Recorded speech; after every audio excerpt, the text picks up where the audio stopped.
भारत के तेजस का डंका पूरी दुनिया में बज रहा है।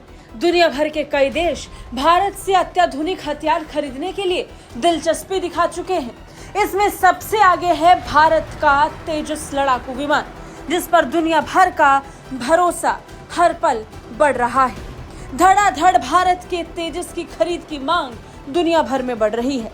अब रक्षा क्षेत्र में आत्मनिर्भरता के साथ ही भारत के रक्षा उत्पादों की मांग अन्य देशों में बढ़ रही है।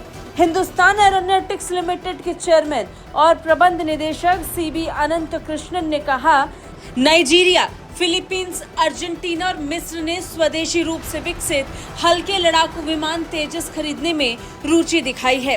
अनंत कृष्णन ने कहा कि खरीद के लिए इन देशों से बातचीत चल रही है।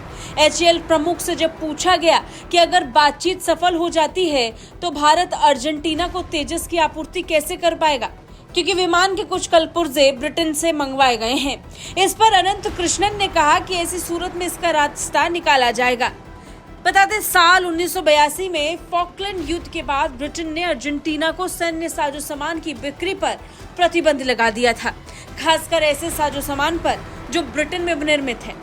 ब्रिटिश प्रतिबंधों को देखते हुए ये माना जा रहा है कि अर्जेंटीना को तेजस की आपूर्ति की सूरत में ब्रिटेन से प्राप्त होने वाले कलपुर्जे की आपूर्ति भारत के लिए मुश्किल भरा हो सकता है। इस साल जुलाई में अर्जेंटीना के रक्षा मंत्री ने रक्षा औद्योगिक साझेदारी बढ़ाने के लिए भारत का दौरा किया था। एचएएल ने अर्जेंटीना की वायुसेना के साथ उसके 2 टन श्रेणी के हेलीकॉप्टर्स के पुर्जे और सेवाएं प्रदान करने के लिए एक समझौता किया था।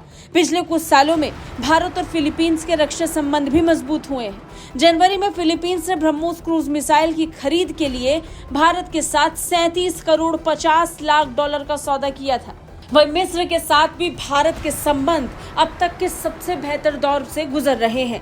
मिस्र के साथ बढ़ती भारत के साझेदारी का प्रतीक अब तेजस लड़ाकू विमान भी बन सकता है। अब जिस तरीके से मिस्र ने भारत के हल्के लड़ाकू विमान तेजस में रुचि दिखाई है, उससे साफ कहा जा सकता है कि भारत के साथ मिस्र की साझेदारी रक्षा क्षेत्र में भी और ज्यादा मजबूत होने वाली है, क्योंकि दोनों देशों के बीच अब हथियारों का आदान प्रदान एक अलग स्तर पर पहुंच जाएगा। ब्यूरो रिपोर्ट, भारत तक।